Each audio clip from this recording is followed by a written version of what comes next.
Good morning, everyone. Thank you for joining us today for our webinar, SEM Tips to Compete with the Big Guys. My name is Jill, and with me today is one of our marketing people, Barney Garcia. He does our paid media marketing.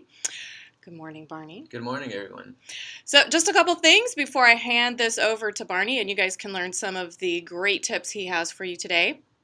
First of all, this webinar will be around 30 or so minutes, depends on how much Barney gets going on some of these topics. It could go a little bit longer. As always, at the end, there will be time for Q&A, and I'm sure you'll have some questions about doing SEM and some of the tips that Barney's going to go over today. So go ahead and type any questions that you have in the box that you see on your GoToWebinar window, and we'll be happy to answer those at the end. Also, one of the questions that we get at almost every webinar we do is this being recorded? And the answer is yes, we are recording this. You'll be able to view this on our website, and I will also probably put it on our help site as well. You'll get a follow-up email, and there will be a link in there that will take you to where our recorded videos are, or I'm sorry, our recorded webinars are. So you'll be able to go back at a later date and view this if you need to, if you want to refresh your memory on all of these things. So with that, I am going to hand this over to Barney. All right, let's get started here. So here you can see the agenda for today. We're basically kind of breaking down into these 4 sections here. Tips to help you compete, which will consist of keyword strategy, maximizing your spend, utilizing features and tools, measuring campaign performance, and then what else can we do that's kind of outside of the AdWords or SEM platforms. Additional resources, and again, Q&A. So the first here, we're going to talk about keyword strategy. This is definitely one of the most important aspects here of just being able to set yourself up for success with your campaigns. The first thing you want to really do is understand the different match types.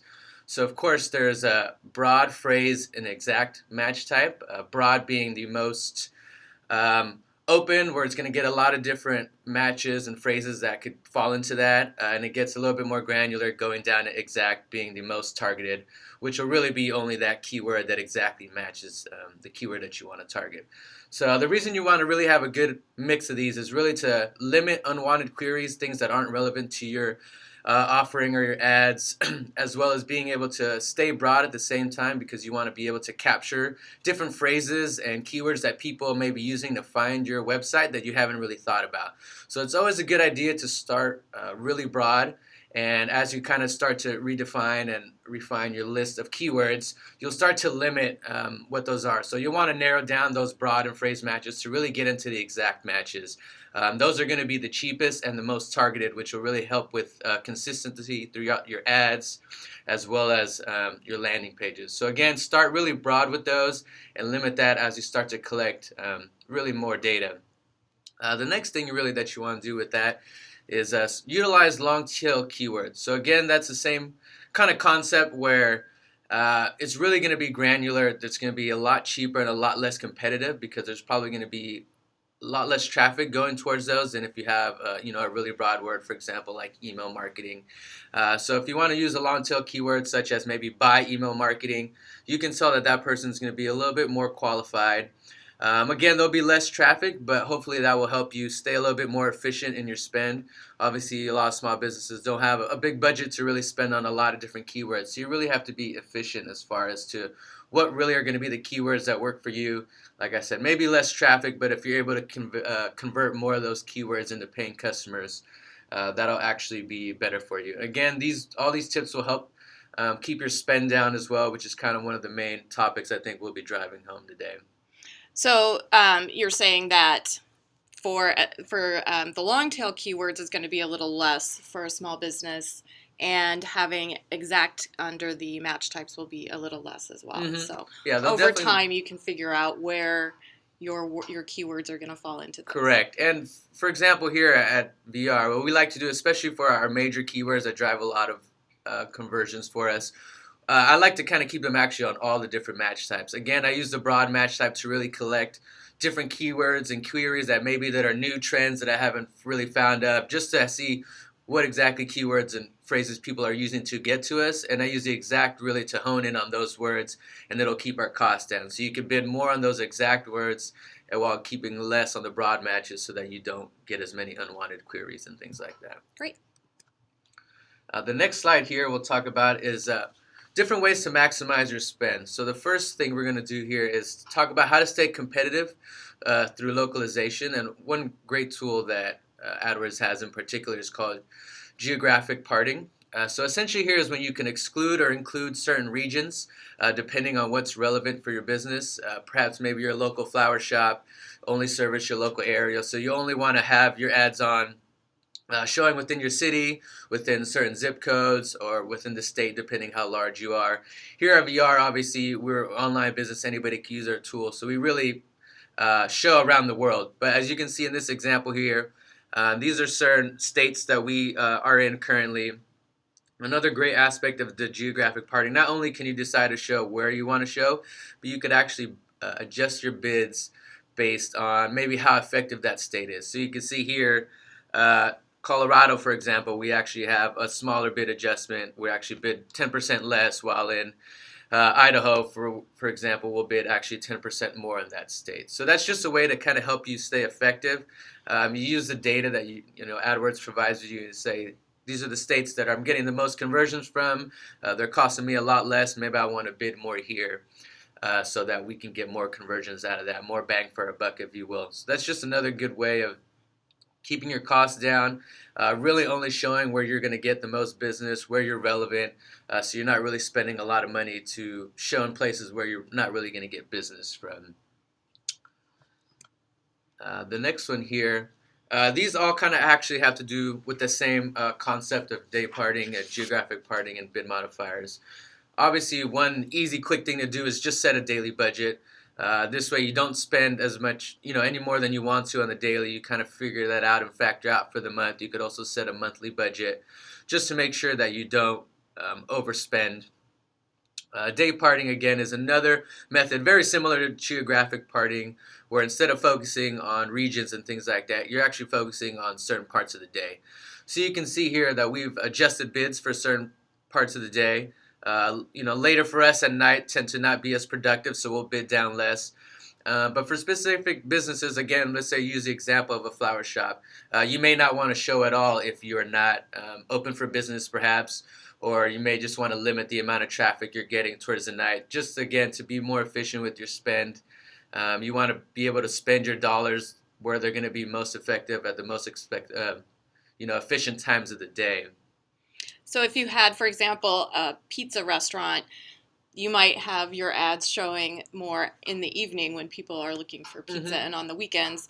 Whereas for your florist example, if you're closed on the weekends, you wouldn't have your ads show on the weekends. You'd have them show during the day, and whatever specific time of the day seems to be when your customers are going to be online. Correct. Yeah, that's the exact way to put it.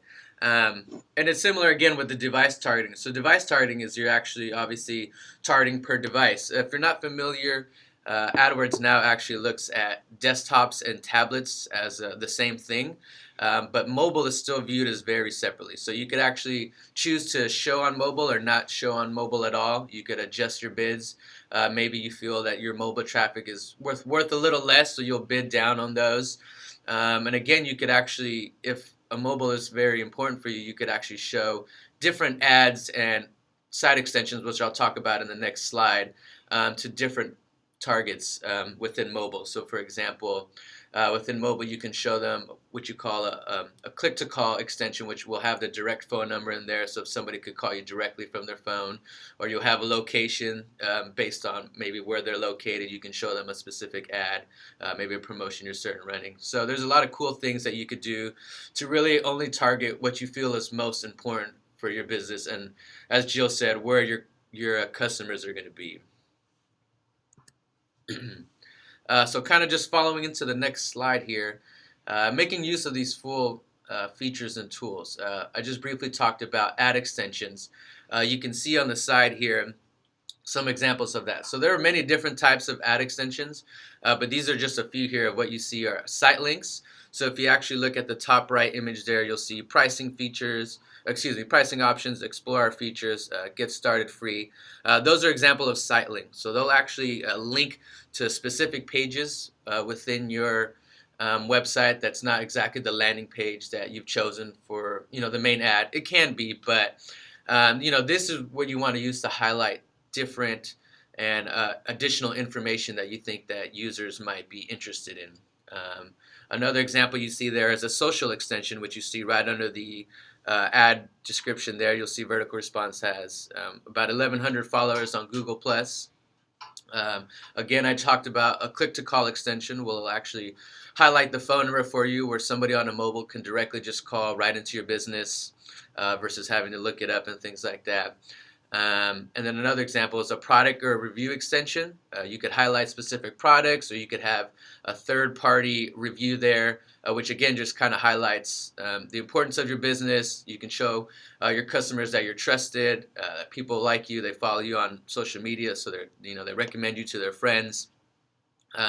So that's a great use of ad extensions there. It's a good way to get additional information out to your customers. It's a good way to expand the real estate on the page for your customers. So if you only have certain times of the day to show your ad, you want to highlight your best features, you want to highlight additional information.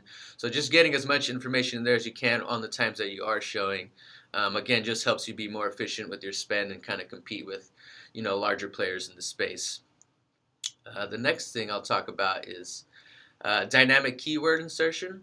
So this is essentially a snippet of code that you put into your ads, whether it's in the actual headline or within the ad text, that essentially will dynamically insert whatever the keyword that a user is searching or whatever that query might be directly into your ad. If it fits, it has to be able to fit within the character limits. So this shows, this will help increase ad relevancy as well and keyword relevancy. Studies have shown that if a user sees the ad or the keyword or phrase that they're specifically searching for within your ad text, they're much more likely to click on the ad and convert. So again, just another kind of easy tool to use to kind of increase that overall relevancy, which should hopefully get you some clicks. So is that a little bit like inserting a first name in your email when you're creating that? So it makes it seem a little more personal to the people? Exactly. And you can kind of see... I can kind of see right. it. It looks a lot like that. Yeah, I was just about to point out to the right side there, you can see a little bit of how right that here. beginning would look like. Just some parentheses, and they give you a snippet of code. And Google gives you all that information. So it makes it really easy for you to kind of try it out yourself. The next thing I'll talk about is AdWords automation. So this is kind of a more advanced feature, but Google AdWords offers what they call these rules and strategies to help you reach certain metric goals or cost per goals within your campaigns. So for example, you can bid to certain CPC goals or maybe a certain cost per acquisition goal that you set within AdWords, and AdWords will automatically change bids based on certain time frames and certain goals that you set automatically. So you can see here, for example, this is what it would look like if you wanted to set certain rules for ads. Again, maybe you want to change certain ads depending on certain times of the day, or pause ads when they've reached, maybe the threshold for click-through rate is too low for you. You can automatically set all that stuff up to change depending on what you set it to. So that just helps save time. Obviously, small businesses, one of the things that they need is always more time. So not only can it help you save more money, but help you save some time too, which I think everybody could use. And all of these are tools that are just built into the Google AdWords. Mm-hmm. Moving on here, we'll move on to optimizing. So, obviously you've used all the other features, you know what you're doing here. Now you want to just be able to optimize on that and just make things even more efficient. So one of the big things, in addition to using the keyword and AdWord reports, these are kind of 3 other reports that I use that maybe aren't as used as those other 2 that I just mentioned.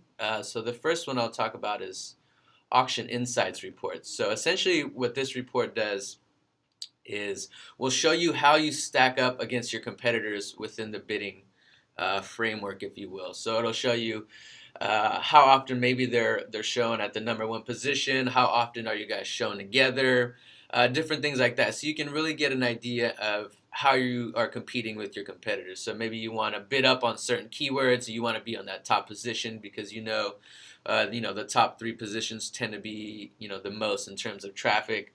So you can kind of see where you fall into that bidding war, if you will, and adjust kind of base accordingly if you need to be there for certain top keywords or things like that. The next report is a search query report. And again, this really goes and ties into your match types, whether you're using broad, exact, and phrase matches.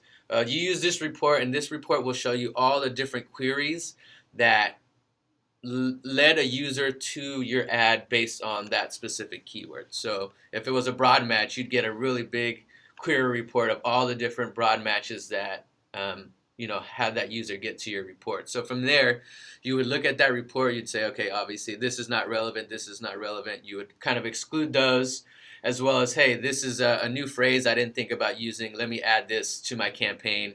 Let me add it as an exact or phrase match. Maybe set a new ad group based on those new queries.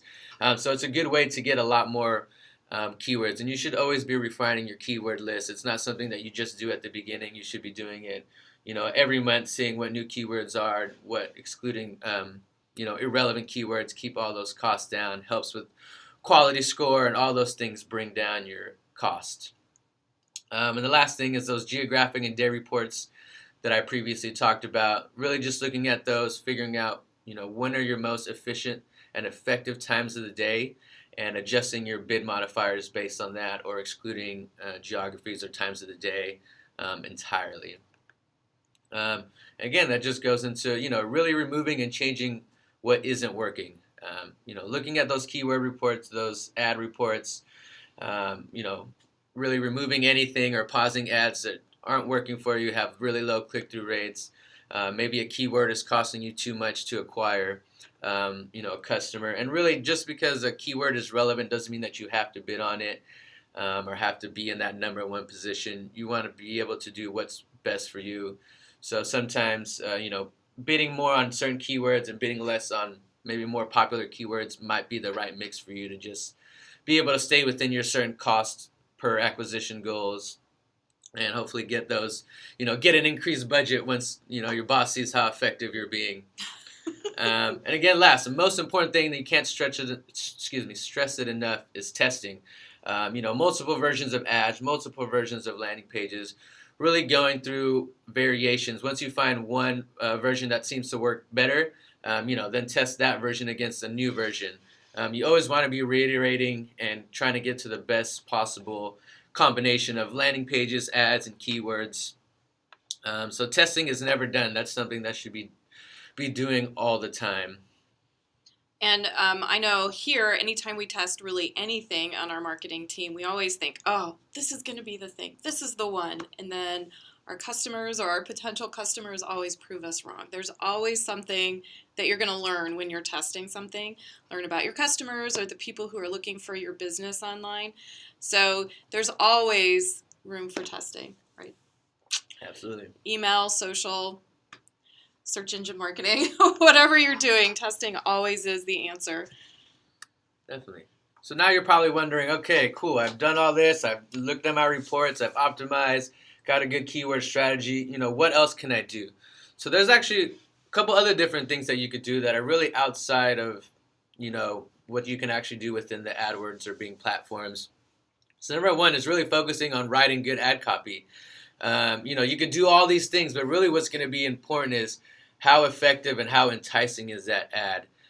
So really working, as I said, testing different ad texts, really focusing on your features, differentiating between your competitor ads, really going to help you stand out. If you can write good ad copy, that will help go a long way. And that increases the click-through rates. That'll bring up your quality scores, which will bring down your costs, and that'll help you to just rise within the rankings. So really focusing on writing good ad copy. There I provided one of our blog posts that kind of focuses on just that. just to help you kind of do that. And it's something free. If you're a good writer, just really focusing on testing, that'll help you kind of see what works and what doesn't. Again, that just to want to reiterate, keeping it consistent between your ad copy, your keyword, your landing page, as long as that kind of hones in on that same message that you want to give to your users and stays relevant, that'll all help close your customers, really get you some new customers there. Again, what you want to do is explore maybe some different networks. I've talked a lot about Bing, which is another major one that we use. Google search and Bing are probably the two biggest search engines. But there's also second-tier networks that we like to focus on. The traffic sometimes tends to be not as qualified, but the cost pers are a lot cheaper. So it may work for your business. We focus on a few small-tier networks, so it's definitely good to check out something like a LookSmart, 7Search, just a couple of ones that we use here. And another free one that I always really recommend is really creating good content. This has nothing to do with SEM whatsoever, but really writing blogs, maybe writing guides. It's a great way to show users and people looking at your company that you're an authoritative figure. You know what you're talking about. You have a good knowledge base. So people tend to trust companies like that. Again, this tends to have some SEO implications, which does tie into SEM somewhat. The more content you're creating and the more people are kind of linking to your content as a good source of knowledge, that'll help bring up your SEO rankings, so you can focus on bringing that up organically versus having to pay for traffic to your site. So those are just some of the other different things that you can do outside of paid search and pay-per-click media. Last slide here, really just some additional resources. These are a couple of good blog posts that we have on the Vertical Response blog that really just go into more detail about some of the things that we've discussed here. 5 search engine marketing tips to compete with big buys, a lot of the things that we've talked about today. How to kind of utilize some more AdWords features there with a small budget. And don't waste your dough. 5 secrets to maximize Google AdWords. We focus a lot on Google AdWords because really they are the big player in the game. But really a lot of these tips also work for Bing as well. Great. Pretty much wraps this up. So there you go. Some tips to help you compete with everybody out there, including your immediate competitors.